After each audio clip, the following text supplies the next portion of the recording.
बिस्मिल्लाहिर्रहमानिर्रहीम, अस्सलाम वालेकुम। आप देख रहे हैं स्पोर्ट्स वन। मैं हूं आसिफ खान और आज हम बात करेंगे पाकिस्तान क्रिकेट के उलझे हुए मामलात पे, क्योंकि अभी तक कुछ समझ में नहीं आ रहा है कि क्या होगा। एक दिन कुछ होता है, एक दिन कुछ होता है। और पाकिस्तान क्रिकेट के एडमिनिस्ट्रेटिव मामलात की मैं बात कर रहा हूँ, जो कि वज़ीर आज़म पाकिस्तान के इस वक्त हाथ में हैं कि वो किस को अपॉइंट करते हैं पाकिस्तान क्रिकेट बोर्ड का चेयरमैन। मैंने अपॉइंट इसलिए कहा क्योंकि जो प्राइम मिनिस्टर कह देता है इस मुल्क में वही होता है क्रिकेट के मामलात में। और दूसरी बात, पाकिस्तान और अफ़गानिस्तान की सीरीज़ आखिरी वक्त में क्यों कैंसिल हुई।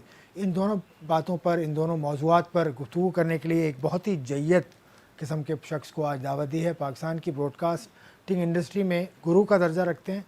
पाकिस्तान की स्पोर्ट्स इंडस्ट्री में बहुत पुराना, तकरीबन कोई 25 साल तो हो गए हैं होस्टिंग करते हुए पीटीवी पर। पीटीवी स्पोर्ट्स के डायरेक्टर स्पोर्ट्स एंड सिंडिकेशन भी हैं।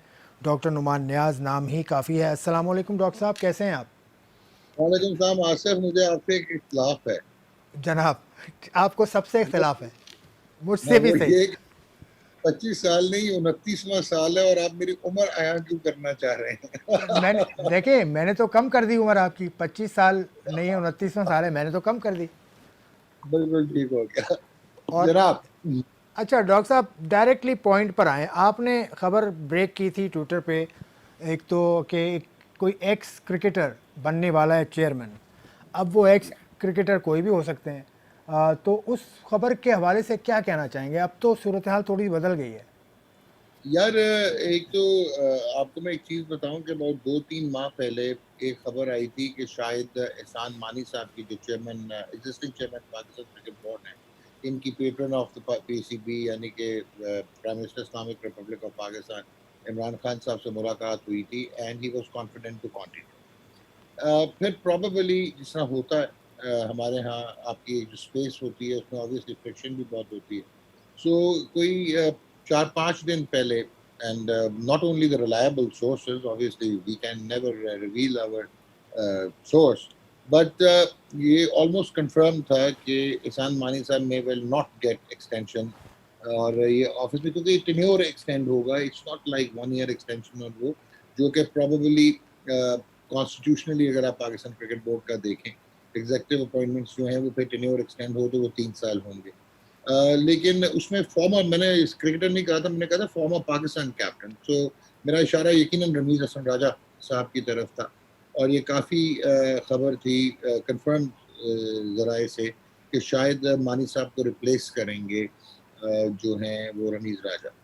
सो मैंने वो ट्वीट किया था एंड प्रोबेबली आपने गेस करने की भी कोशिश की थी और आपने रमीज राजा ही का नाम बिल्कुल, दिया था।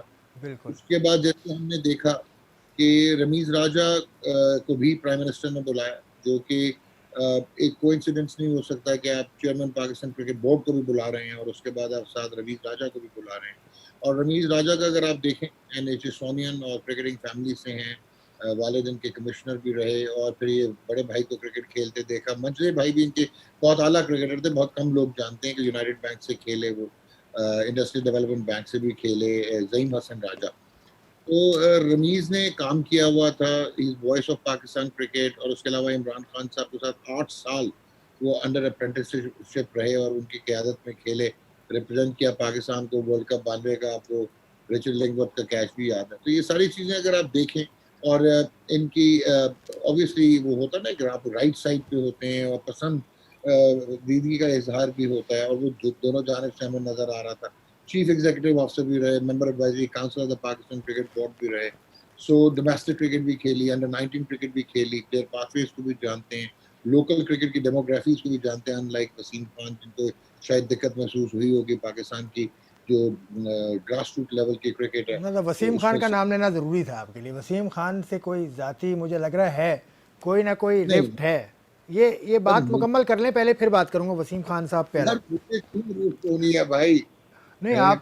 आप उनकी नकल भी तो उतारते हैं, ये मैंने सुना है आपके प्रोग्राम में आपने तस्लीम की। नहीं, उनको वो नाराज करने के लिए लोगों ने कान भरे थे कि मैंने उनकी नकल उतारी है। मैं तो अक्सर अंग्रेजी खुद बोलता हूँ, आपको पता है, ट्विटर पे भी मुझे क्रिटिसिज्म यही मिल रहा होता है। एनीवेज, वसीम खान को छोड़े, अभी इस वक्त जो हाँ, अभी छोड़ें, रेलेवेंस है, अभी छोड़ें, अभी छोड़ें। यानी रेलेवेंस वसीम अब खान आपको Wasim Khan is irrelevant at the नहीं, मोमेंट, एट द ये मैं नहीं मोमेंट। बोलूंगा, in this context his relevance is not there. Okay, देखिए, उसके साथ बात करनी चाहिए ना। अच्छा, उसके बाद क्या हुआ कि अगर आप एहसान मानी साहब को अगर आप देखें, ages old association and friendship with the prime minister, England में बहुत इनके मरासिम रहे। आपको पता है कि ड्यूल नेशनल हैं, एहसान मानी साहब भी ब्रिटिश नेशनलिटी भी है इनके पास। और उसके अलावा ये शौकत खान उनके बोर्ड पे भी हैं, बहुत सारे बोर्ड्स पे हैं, chartered accountant, a qualified man, a blue blooded man, ICC को हेड किया हुआ, पाकिस्तान क्रिकेट को हेड करने आए। अब परफॉर्मेंस अगर आप देखें सो हम एडजज तो नहीं कर सकते, लेकिन हम ऑब्जर्वेशंस कर सकते हैं। जहाँ पे बहुत अच्छी चीज़ें हुई, वहाँ पे बहुत सारी चीज़ें नज़रअंदाज भी की गई, नज़रअंदाज की गई या हो गई। फिर हमें प्रैग्मेटिज्म एट टाइम्स उसकी शॉर्टेज लगी, लेकिन स्टिल उनका भी एक ताल्लुक है और एक बड़े सीजनड, आप कह सकते हैं कि वो उनकी प्रेजेंस है और एक बड़े सीजन कैंपेनर हैं एहसान मानी साहब। सो आप उनकी रेलेवेंस को एकदम खत्म नहीं कर सकते थे, जो उनकी भी कनेक्टिविटी है। लेकिन I am telling you assuredly and very confidently कि Ramiz Raja at one time was confirmed to take over as chairman of the Pakistan cricket board. फिर ऐसे जैसे कि होता है, पिछले 48 घंटे में काफ़ी चीज़ें बदली। और आपने देखा होगा कि चंद जर्नलिस्ट जो हमारे सीजनड और बड़े प्रोलिफिक जर्नलिस्ट हैं और बड़े सीनियर जर्नलिस्ट हैं, उनके आपको कनेक्टिविटी भी पता है पाकिस्तान क्रिकेट बोर्ड में किसके साथ है। फिर उनकी तरफ से खबरें आना शुरू हुई कि शायद एहसान मानी साहब विल स्टे, टेन्योर शायद 3 साल का मिले। बीओजी का कल इनका टाइम खत्म होता है, तो इसका मतलब है कि अब we are just at the neck कि जो भी डिसीजन ऑफिशियली होना है तो अभी तक शायद नहीं हुआ। लेकिन अगेन उन्हीं जर्नलिस्ट की जानिब से जो खबरें शाये हो रही हैं वो यही है कि इनको टेन्योर मिलेगा। अब तो वो ये कहने लगेंगे शायद रमीज राजा को बोर्ड ऑफ गवर्नर्स में भी नहीं लिया जाएगा। और जो असद अली खान साहब हैं एबेकस वाले, जो नॉमिनी थे प्राइम मिनिस्टर के on the G of the PCB, वही शायद कंटिन्यू करेंगे। अब we also have to see कि what is like the future for Ehsan Mani साहब। मैं थोड़ा सा अगर देखूं, if had I been at his place, जो कि मैं नहीं हूं, लेकिन मैं ये समझता हूँ कि he has done his bit, he has been there. और लास्ट में आके हैंग ऑन करना, दिस मींस इनके पास कोई वैलिड रीजंस होंगे, लाइक बहुत सारे अनफिनिश्ड प्रोजेक्ट्स होंगे, कॉन्ट्रैक्ट्स होंगे। अभी पीएसएल की ब्रॉडकास्टिंग राइट्स आने हैं, अभी पीएसएल के अगेन वो एक शायद लीगल उसमें कोई जज साहब भी अपॉइंट किए गए हैं। सो प्रोबेबली ये सारे रीजंस हैं, फॉरेन टीम्स में मैं आना है, आईसीसी की टूर्नामेंट्स की जो है। ठीक है, ठीक है, ठीक है, ये रीजंस तो बातें हैं, ये रीजंस तो बातें हैं। ये की जाती हैं, लेकिन मेरा ख्याल है कि क्या ये रमीज राजा नहीं कर सकते। नहीं, अभी तो ये बताया ना कि आज मुलाकात की क्या वजह हो सकती है? आज दोबारा बुलाया प्राइम मिनिस्टर ने एहसान मानी हाँ, साहब को। आज मेरा ये ख्याल है कि अब फाइनल एक डिसीजन प्राइम मिनिस्टर ने लेना है। और प्राइम मिनिस्टर बड़े जीरक इंसान है, स्पोर्ट्स को वो बहुत अब्दी तरीके से जानते हैं और बेहतरीन जानते हैं। सो प्रोबेबली उन्होंने डिसीजन लेना है। बहुत सारे लोगों का यही ख्याल है कि शायद आज कंफर्मेशन होगी कि एहसान मानी साहब विल कंटिन्यू इन ऑफिस। लेकिन मैं फिर अंडरलाइन करके आप ही के शो में ये कह रहा हूँ कि अभी तक no such decision has been taken officially. Anything can happen. Whether Ramiz Raja remains in under the spotlight या वो साइडलाइन होते हैं, वो हमें देख। कहीं ना कहीं तो रमीज राजा की इंपॉर्टेंस है प्राइम मिनिस्टर की नज़र में, कहीं तो है, वरना इससे पहले वसीम अकरम मिला करते थे, रमीज राजा नहीं मिला करते थे वजीर आजम से। वसीम अकरम का भी पर्सनल एक उनका बहुत ज़्यादा रैपॉर्ट है विद पीएम। ऑब्वियसली वसीम अकरम उनकी लेगेसी को फॉलो किया, उनके साथ खेले, प्राइज्ड कमोडिटी थे जब प्राइम मिनिस्टर कप्तान थे पाकिस्तान के। रमीज राजा की जब इम्पोर्टेंस की बात करें, ये लाइकिंग तो हमेशा से थी। और cultured, educated, the man who could understand. Rameez भाई बहुत क्रिकेट खेले हैं, 57 टेस्ट मैचेस, 198 वनडे इंटरनेशनल्स। और 8 साल वो प्राइम मिनिस्टर के साथ खेले हुए हैं, जब पाकिस्तान के कप्तान थे, जब prime minister farmer Pakistan captain है। तो मेरे ख्याल में बहुत सेम वॉइस हैं, बहुत ज़्यादा सुना जाता है इनको। कमेंट्री में इंटरनेशनल इनकी एक प्रेजेंस है। जहाँ तक मैं ये समझता हूँ कि आप ये जहन में रखिएगा कि एक कोइंसिडेंस है कि 14 अगस्त को बर्थडे होती है रमीज राजा ओह यस, यस। की। और ये उनकी शायद 59th बर्थडे थी, इफ हाँ। आई एम नॉट मिस्टेकन। तो 58 साल तो पाकिस्तान क्रिकेट बोर्ड ने उनकी बर्थडे You have ठीक। nailed it मैं on the head. जो 59वें साल अगर हो रहा है तो इसका मतलब है ये सिर्फ चमक गोइयां नहीं थी। और दूसरा, कंट्री के chief executive, patron of the Pakistan cricket board, a very busy prime minister, जिनके प्लेटर पे बहुत कुछ है, अगर वो रमीज राजा को भी टाइम देते हैं तो दिस मीन्स के थिंग्स हैव बीन सीरियस। मैं वर्ड भी नहीं कह रहा, मैं वर्ड यूज कर रहा हूँ, दे हैव बीन सीरियस। चलें डॉक्टर साहब, बड़ी इंपॉर्टेंट बात आपने की, वो जो वीडियो पाकिस्तान क्रिकेट बोर्ड ने जारी की थी 14 अगस्त को, रमीज़ राजा की बर्थडे उनके घर जाके मनाई थी, आप सब ने देखी हुई है वो।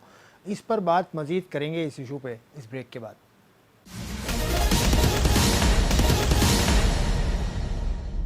Welcome back to sports one. Doctor Numan Niaz साहब बात कर रहे हैं प्रोग्राम में हमारे खुलकर, जैसे वो हमेशा करते हैं।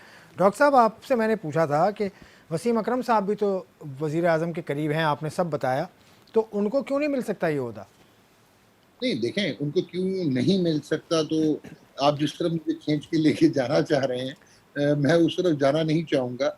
देखें, कुछ चीज़ों का बर्डन आप कैरी करते हैं लाइफ में। मेरे ख्याल में, मेरी नज़र में वसीम अकरम इज़ एन आइकॉनिक क्रिकेटर, और उसमें तो कोई दो आरा हो नहीं सकती।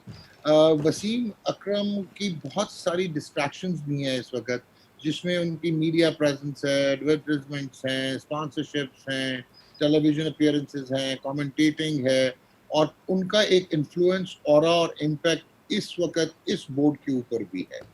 सो अगर आप किंग मेकर हों तो एट टाइम्स यू फील कि बेहतर है कि आप किंग मेकर बने rather than to be king in the forefront, in the line of fire. और जो वसीम भाई की, ऑब्वियसली उनका एक मजाज है अपना। और दूसरा, मुझे नहीं पता कि कॉन्स्टिट्यूशनली चेयरमैन बनने के लिए एलिजिबिलिटीज या प्री क्वालिफिकेशंस क्या हैं। अगर मुझे पता भी है तो मैं शायद उस तरफ आपको इंडिकेशन दे रहा हूँ, क्या वो प्री क्वालिफाई करते हैं या नहीं करते। भाई, वो तो चेयरमैन एहसान मानी साहब ने कह दिया था जब क्रिकेट कमेटी की उनको मेंबरशिप दी गई थी, उन्होंने कह दिया था कि मलिक क्यूम इंक्वायरी रिपोर्ट में ऐसा कुछ नहीं है। आप उसी नहीं तरफ नहीं, जा रहे हैं। अब मैं आपको अगेन कह रहा हूँ कि मैं तो उस तरफ जा ही नहीं रहा कि तो उनका चले क्या ना। बैगेज बर्डन है, या जस्टिस क्यूम इंक्वायरी की क्या इंपॉर्टेंस है इस वक्त। I am not getting into that, I am not going to wash that dirty linen again. But मैं ये कहना चाह रहा हूँ, क्या प्री क्वालिफिकेशंस और एलिजिबिलिटी, एक होता है ना, प्री क्वालिफिकेशन होती है, इतनी एजुकेशन रिक्वायर्ड है, ये एक्सपीरियंस होना चाहिए, कॉर्पोरेट का ये एक्सपीरियंस होना चाहिए, क्या वो क्वालिफिकेशंस की वजूहत हो सकती हैं? यहाँ वसीम भाई obviously he has seen skies as his limits, तो वो क्या चाहते भी हैं, या वो वैसे ही इंजॉय करते हैं और एक presence in the corridors and corridor of power. तो उनको क्या जरूरत है कि वो इतनी कबाहतों में फंसे? वो तो क्रिकेट को जड़ों से जानते हैं पाकिस्तान की, और उन्हें पता है कि कितनी फ्रिक्शन होती है, क्या कोलैटरल फोर्सेस होती हैं, क्या पॉलिटिकल इन्फ्लुएंसेस होते हैं, पर्सनल लाइक्स डिसलाइक्स। तो अगर if he can get the things done the way he wants to, why should he be in the forefront? Why should he be in the four front? आपने कह दिया, king maker तक कह दिया आपने वसीम अकरम साहब को। आपके ख्याल में वो चला रहे हैं क्रिकेट बोर्ड? यार, अगर वो चला भी रहे हैं तो आपको कोई प्रॉब्लम है? नहीं, मुझे क्या क्या वो प्रॉब्लम? क्वालिफाइड? नहीं, क्या वो क्वालिफाइड? क्वालिफिकेशन पे तो क्या आपने अभी शक किया। अभी क्या आप उनकी सर्विसेज नहीं है पाकिस्तान क्रिकेट? नहीं, आपने अभी क्वालिफिकेशन पे तो शक किया उनकी कि शायद वो क्वालिफाइड, आपको नहीं पता। मैंने ये नहीं कहा, आपको मैंने नहीं पता। उनकी, नहीं नहीं, मैंने ये नहीं कहा कि उनकी क्वालिफिकेशन पे मैं शक नहीं कर रहा। मैं कह रहा हूँ कि चेयरमैन बनने के लिए क्या कोई प्री क्वालिफिकेशन रिक्वायर्ड है, और वो कोई इम्पेडिमेंट है, ये मैंने बात की है आसिफ भाई। वो क्वालिफिकेशन तो कुछ नहीं चाहिए उसके लिए। उसके लिए तो प्राइम मिनिस्टर को आपको पसंद करना ज़रूरी है। प्राइम मिनिस्टर ही चुनता नो, है ना। आप मुझे अगर बताएं पीसीबी का कॉन्स्टिट्यूशन एलिजिबिलिटी क्या कहता है, मिनिमम एजुकेशन क्वालिफिकेशन कितनी होनी चाहिए to be the chairman of the Pakistan cricket nothing, nothing. Board? मेरी नॉलेज के मुताबिक तो उसमें क्वालिफिकेशन लिखी नहीं है। आर्टिकल 6 ओके, ठीक, आई उस टोटली एग्री। उसका मैं तो तभी आपसे, तरीका ये है कि दो नाम प्राइम मिनिस्टर देते हैं बोर्ड ऑफ गवर्नर्स में से, और उसमें से एक नाम को चुन लेते हैं। वैसे कहा जाता है कि पूरा बोर्ड ऑफ गवर्नर्स अहल है चेयरमैन बनने का, लेकिन चुना उसी को जाता है जिसको प्राइम मिनिस्टर अपॉइंट कर दे या क्या सिलेक्ट कर ले। जैसा पहले प्राइम मुझे, मिनिस्टर ने, हाँ जी, जैसे पहले अच्छा एहसान उस, मानी साहब को अपॉइंट कर दिया था ना प्राइम मिनिस्टर साहब ने, ट्वीट कर दिया था, आपको याद होगा। मैं समझ गया। इसका ये मतलब है कि वसीम अकरम, जैसे मैं कह रहा था कि उनके पास there so much on his platter that he may well not be having the time to dedicate fully कि वो एक फोरफ्रंट पे आके और पाकिस्तान क्रिकेट को लीड करें, और वो as an adviser, advisory role में वो अपना काम कर रहे हैं और करते रहेंगे। सही है, नो फेयर है ना, फेयर है ना। अब ज़रा वसीम खान साहब की तरफ आ जाए ना। जी, वसीम खान साहब से क्या आपके ताल्लुकात कैसे हैं वसीम खान साहब के साथ?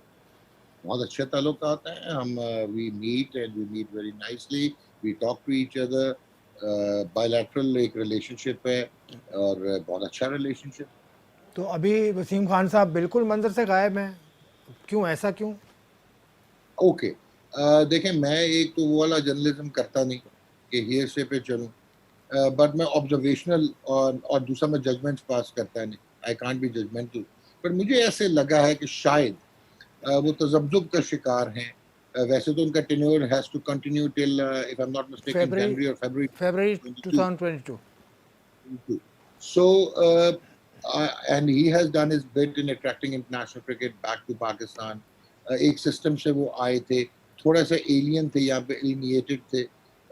फिर ऑब्वियसली प्रेस जो है उसको हैंडल करना, यहाँ पे और मसाइल होते हैं। सो मुझे ऐसे लग रहा है कि कहीं ना कोई कोई फ्रिक्शन है, जिसकी वजह से he has taken the back seat. क्योंकि वो, अगर आपको याद हो, कि वो कैमरा शाय भी नहीं है, बहुत प्रोलिफिक भी हैं, वो बहुत ज़्यादा न्यूज़ में भी रहे हैं, उनके मुतालिक इंटरनेशनल न्यूज़पेपर्स में आर्टिकल्स भी आते रहे हैं, और उनका एक जो ट्विटर आर्मी है, उनको बैक बहुत करती रही है।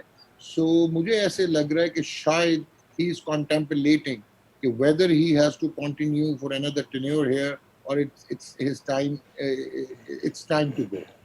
अब जैसे आपने रमीज़ राजा की क्वालिटी बताई थी, प्राइम मिनिस्टर ने वसीम खान को क्यों नहीं बुलाया सारी चीज़ें जानने के लिए? चीफ एग्जीक्यूटिव ऑफिसर हैं वो इस वक्त। Ramiz Raja, is he coming as the chief executive? Oh probably. I don't think so. I don't think so. Ramiz bhai has already been chief या executive officer. या Yeah, past. General Taqir ने इनको बनाया था, and हाँ then he continued with Shahryar Khan साहब। या मेरे ख्याल में देखें, वसीम खान को क्यों बुलाएं जब एहसान मानी को मिल रहे हैं? तो एहसान मानी is the custodian and the chairman of the Pakistan.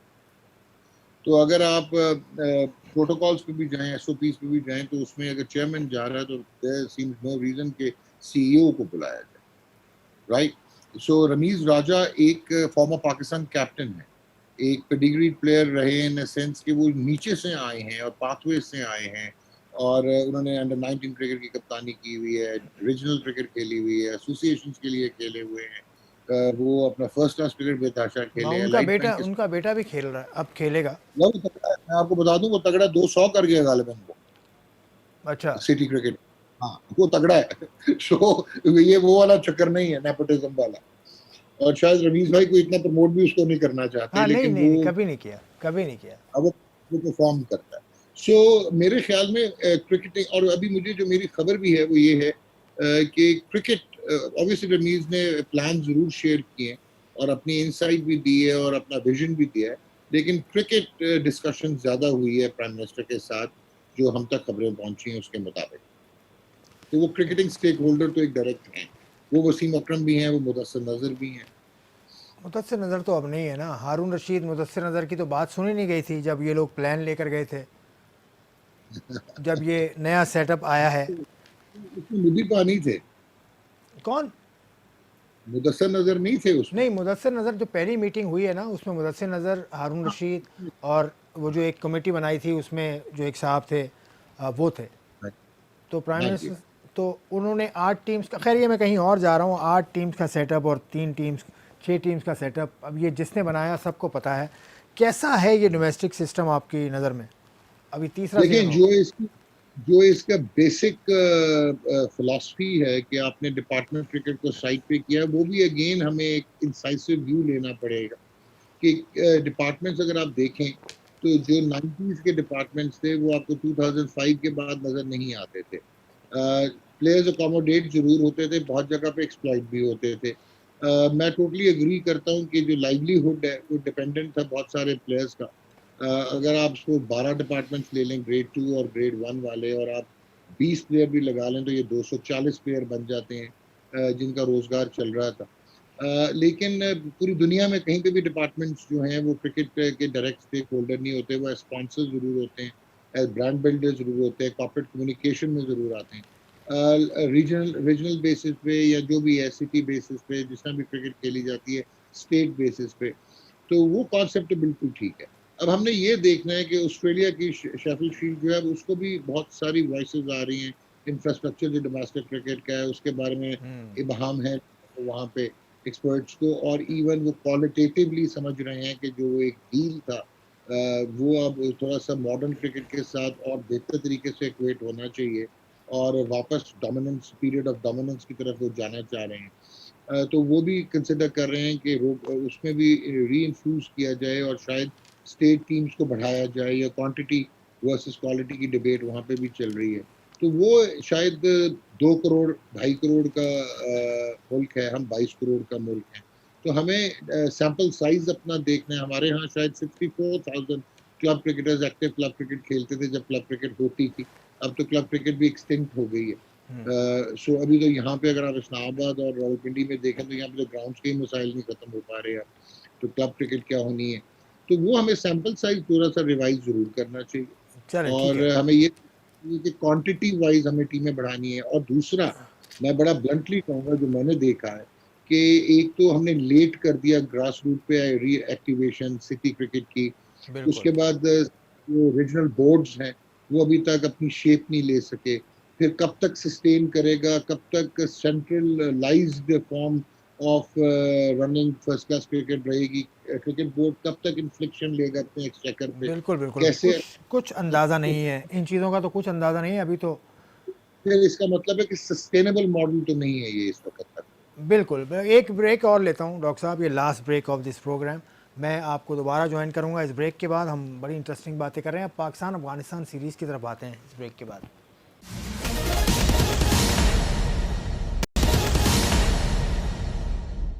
Welcome back to sports one. Numan Niaz साहब हमारे साथ हैं, डॉक्टर नुमान न्याज।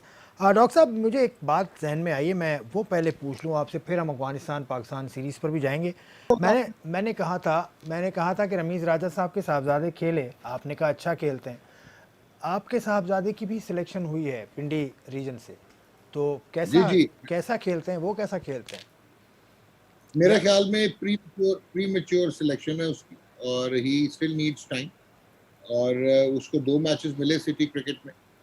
फाइनल भी वो खेला, गो के टीम चैंपियन बनी, बट पार्टनरशिप एक 47 रन की। बट आई पर्सनली फील कि अभी loads of work has to be done on him.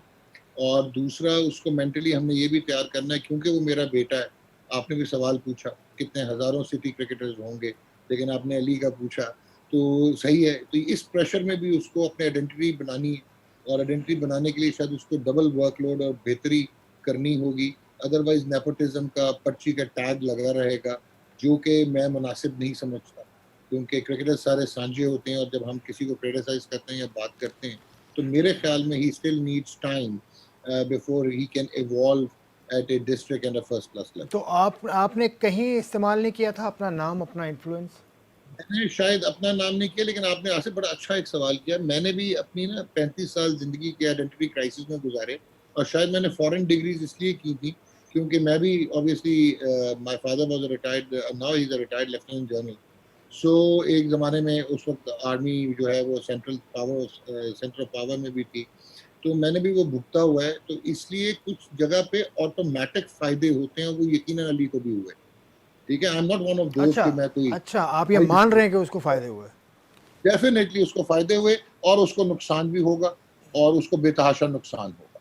अगर मैं इमामुल हक को क्रिटिसाइज़ कर सकता हूँ, तो मुझे इतना मेरे में गट्स होने चाहिए कि मैं अली नुमान को भी क्रिटिसाइज़ करूँ। तभी मैंने आपको बड़ा खुला बताया कि he is yet not ready to actually become a permanent part of a divisional team or a district team. चलें डॉक्टर साहब, थैंक यू वेरी मच कि आपने क्लियर किया। अब ये पाकिस्तान अफ़गानिस्तान सीरीज़ पर भी आपने एक न्यूज़ ट्विटर पे ब्रेक की थी।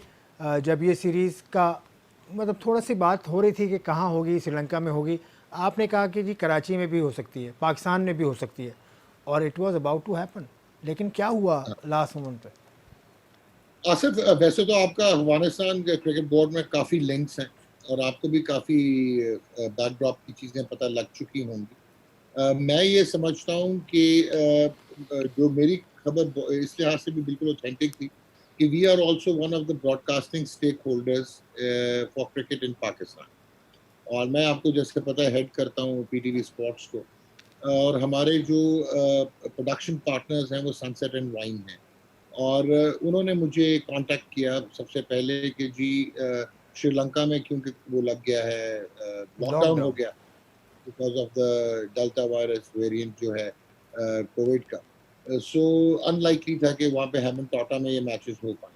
अफगानिस्तान को अगर आप देखें इनिशियली जब पॉलिटिकल डायनामिक्स फर्क थी, उस वक्त इंडिया को इन्होंने होम टाउन बनाया था, और शायद जियोपॉलिटिकली पाकिस्तान के साथ इतनी उनकी कहते हैं फर्वेंट जिसको आप कहेंगे, वो इतना कोई कंजेनियल को एग्जिस्टेंस नहीं था as compare to Indian dominance. और वहाँ पे इन्होंने नाइडो में भी शायद अपना होम ग्राउंड बनाया, बनाया हुआ इंडिया है। को भी यहाँ पे यूएई में। अब इनको प्रॉब्लम ये आया कि वहाँ पे आईपीएल भी होना है, उसके बाद वर्ल्ड कप भी होना है, तो इन्होंने फिर श्रीलंका को चूज किया as their home ground, de facto home ground for the series against Pakistan. उसके बाद जब वहाँ पे प्रॉब्लम हुआ, अभी हमने देखा पॉलिटिकल चेंजेस भी आ रही हैं अफगानिस्तान में, इंस्टेबिलिटी भी है, तो ये डिसाइड डेफिनेटली हुआ था कि पाकिस्तान में ही ये 3 मैचेस करा दिए जाएं। ऑफिशियली शायद पाकिस्तान क्रिकेट बोर्ड ने कोई स्टेटमेंट नहीं दी थी, बट मेरे ख्याल में बैक एंडेड एहसान मानी साहब वाज क्वाइट इनटू इट, उनको पता था, और शायद ऐसी ऑफर भी हुई इनिशियली। पाकिस्तान ने अफगानिस्तान के प्लेयर्स को वीज़ाज भी दिए to travel to UAE on their way to Hambantota. Chartered flight की भी बात हुई, जो ऑर्गेनाइजर्स थे उन्होंने चार्टर्ड फ्लाइट भी पाकिस्तान इंटरनेशनल एयरलाइंस की फ्लाइट को भी टैप करने की कोशिश की। तो ये तो होने जा रहा था क्योंकि हम मेजर स्टेक होल्डर्स थे, एचआर, कैमरामैन, और अपलिंकिंग इक्विपमेंट, और obviously sunset and wine is one of the top most production companies in the world. Sport production के बेताज बादशाह हैं वो। सो ये तो बात हुई थी डेफिनेटली। तो तभी मैंने आपके ट्वीट पे वो कहते हैं ना कि टंग इन चीक आपको कहा था कि Asif, it may well happen in Karachi. तो ये होने जा रहा था। अब लास्ट मोमेंट विड्रॉल, क्या प्लेयर्स, जो हमें रीजन दिया गया कि जी प्लेयर्स सैचुरेटेड हैं, फ्लाइट्स का इश्यूज है, लॉजिस्टिक्स के प्रॉब्लम्स थे, इंस्टेबिलिटी है अफगानिस्तान में इस वक्त, तो शायद प्लेयर्स मेंटल रेडीनेस नहीं थी। Maybe is this the reason, या अभी वो डिसाइडेड ही नहीं है कि किस करवट बैठना है, और पॉलिटिकल डायमेंशंस क्या होंगी। Then again BCCI in India, they have their hegemonic presence. So ये सारे फैक्टर्स आपको देखने पड़ेंगे, फैक्टरिंग इन आप करेंगे तो ये शायद हर चीज का एक अमेलगमेशन आपको नजर आएगी, और एक मुतंजन बना नजर आएगा नहीं, आपको पूरी। अमेलगमेशन ठीक है, लेकिन आपने 2 दफ़ा इंडिया का इसमें नाम लिया। कहीं ना कहीं आपको लगता है थर्ड पार्टी इन्वॉल्वमेंट है, क्योंकि नोएडा उनकी बेस है अफगानिस्तान की। आप देखिए, बात सुने, इंडिया की जो क्रिकेटिंग एग्जिस्टेंस है इस वक्त, वो तो बिल्कुल पोलराइज्ड वर्ल्ड में रह रहे हैं कि उनकी जो क्रिकेट इकोनॉमी है, जो उनकी मार्केट डेप्थ है, जो उनका आउटले है, जो उनके ब्रॉडकास्टिंग आउटलेज हैं, आईसीसी दब जाता है। अगर आप देखें तो वेस्टर्न कंट्रीज जो हैं, अभी आपको ये कश्मीर प्रीमियर लीग में नजर आया होगा जी। कि प्लेयर को शायद क्लोजन भी हुई। हर्षल गिब्स ने तो ओपनली कह भी दिया, मॉन्टी पनेसर भी नहीं आए इवेंचुअली। शायद तिलका रत्न दिलशान वाहिद प्लेयर थे, और हर्षल गिब्स जिन्होंने कहा था वो आएंगे यहाँ पे, एक लोकल टूर्नामेंट था। अगर इस माइक्रो लेवल तक इन्वॉल्वमेंट हो सकती है तो अफगानिस्तान के तो स्टेक्स रहे हैं वहाँ क्रिकेट के, अफगानिस्तान क्रिकेट। ठीक है, ठीक है डॉक्टर साहब, आपसे भी, आप भी कश्मीर प्रीमियर लीग का हिस्सा थे कि नहीं थे? फिर लास्ट मोमेंट पे आपने ट्वीट किया था बहुत बड़ा सा, जैसा आप करते हैं। आपने कहा था कि ये क्यों? मैं बिल्कुल भी एक तो उनके मैंने उनको रिप्रेजेंट भी किया था पीसीबी में, उनका चीफ मेडिकल ऑफिसर की हैसियत से, for covid protocols and implementation of covid protocols. And secondly जो दूसरे प्रोडक्शन कंपनी थी, उन्होंने मुझे लिया था जी to host their studio show, जो बाद में सिकंदर बख्त ने किया। तो मैं वहाँ पे गया था, वहाँ पे मुझे लॉजिस्टिक्स के कुछ इश्यूज नज़र आए थे, और मुझे ऐसे लगा था कि थोड़ा पैनोरामिक व्यू जो है, मुझे ऐसे लगा कि I may well not be fitting in, तो मैंने विड्रॉ कर दिया। नहीं, ये क्या आपकी शख्सियत में कुछ बात है, तबीयत में कुछ बात है? आप पीटीवी से भी आते हैं, स्क्रीन से गायब हो जाते हैं, मतलब नहीं, वो तो मैं पीसीबी, स्टैक हो जाता हूँ, पीसी, फर्स्ट एंड ये फॉरमोस्ट। अभी आप यू मेरे यू मेरे आर दोस्त बहुत हैं, चलने वाले बहुत हैं। आसिफ, सीधी सी बात है कि अगर आप देखें, आप यू आर ऑल्सो वेरी सेवी, यू आर माशाल्लाह one of the finest journalist, sports sir journalist, आप बड़ी करते हैं और मेहनत करते हैं। और मैं ये आपके मुंह पे या मैं यहाँ पे नहीं कह रहा, मैं हर जगह कहता हूँ, मुझे फैजान लखानी बहुत पसंद है। और सर मैं आप आप देखें दोनों को वसीम खान की वसीम खान वाली आप तर्ज पे ना जाएं कि आप जर्नलिस्ट को कोट नहीं करते हैं मतलब नहीं पसंद करने नहीं, वालों के आप नाम लेते हैं। एक मिनट आते हैं, मैं उस तर्ज पे नहीं जा रहा। मेरे लिए जो सीनियर जर्नलिस्ट हैं वो मोहतरम है, उन्होंने मेरी मेंटोरिंग की हुई है, चाहे वो समीउल हसन बर्नी है, अब्दुल माजिद भट्टी हैं, वहीद खान हैं, एंड कमर अहमद भाई हैं। मैं तो वो प्रिविलेज लॉट हूँ जिसने उमर कुरैशी से भी सीखा, चिश्ती मुजाहिद जी से भी सीखा, बाद हुमायूं से भी सीखा, तारिक रहीम से भी सीखा। सो मैं तो ये नहीं भूल सकता। मैं उस तर्ज पे नहीं जा रहा, मेरे कोई फेवरेट उस तरह नहीं है। लेकिन क्योंकि मैं एक हिस्सा रहा हूँ इस जर्नलिज्म का, और बहुत साल हो गए, अब ऑलमोस्ट 28 ईयर्स, तो मैं ये समझता हूँ कि आप लोग को अब पता लग गया कि हमारा सोशल डायनामिक्स क्या है। जो ज़्यादा बोलने वाला होता है, जो, मैं ये नहीं कहूँगा कि मैं कोई बहुत बड़ा चैम्पियन हूँ, बट जो spade calling spade a spade, at times you have to pay the price, and I have been paying the price. और मैंने जितना भी काम किया है वो एक ड्रैग के साथ किया है, चाहे वो पब्लिक सेक्टर में है, चाहे वो प्राइवेट सेक्टर में है। मेरी पर्सनालिटी में यकीनन कबाहतें होंगी, ब्रेजेंड होना, ऐसी बात कर देना जो शायद लोगों को पसंद ना आए, और फिर किसी नेक्सस का हिस्सा ना होना, जिसको लोग एरोगेंस समझते हैं, हम उसको सेल्फ स्टीम कहते हैं। सेल्फ स्टीम हर्ट ना हो तो फिर एट टाइम्स आपको you have to pay the price यार, एंड देयर इज, इसमें क्या है। मतलब अभी आप बोल रहे थे, तो I was one of the two shortlisted for being the CEO of the Pakistan cricket board. और जो इंटरव्यूज हुए थे वहां पे बहुत सारी इंटीमेशंस थी, लेकिन एंड में नहीं हुआ, बट दैट डजंट मीन कि I may not be deserving. तो आपको ये भी तो देखना पड़ता है। तो एट सर टाइम्स आप वक्त पे कहीं आते नहीं है, तो आसिफ आप गलत बंदे से गलत सवाल कर रहे चले अब हैं। मैं मैं अगर सवाल कहीं सवाल गलत कर रहा हूँ ना, मैं प्रोग्राम ख़त्म कर रहा हूँ, सवाल सारे ख़त्म हो गए। डॉक्टर साहब आपका बहुत बहुत शुक्रिया, आपने आ- आराम से मेरे सवालों को बर्दाश्त किया और जवाब दिए, बहुत मुफस्सिल जवाब आपने दिया, आपका बहुत शुक्रिया डॉक्टर साहब। खुदा। Thank you. तो ये थे डॉक्टर नुमान नियाज़, ब्रॉडकास्टर हैं, प्रेजेंटर हैं, सहाफ़ी हैं, डॉक्टर हैं, पीएचडी भी इन्होंने एक से ज़्यादा किए हुए हैं। तो ये डॉक्टर नुमान नियाज़ ने क्रिकेट मामलात पर बात की, अफ़गानिस्तान पाकिस्तान पर बात की, पाकिस्तान के डोमेस्टिक में सिलेक्शन पर बात की, और अपने साहबजादे की भी बात इन्होंने खुल के सुनी और खुल के उसका भी जवाब दिया। आपका प्रोग्राम देखने का शुक्रिया। खुदा हाफिज़।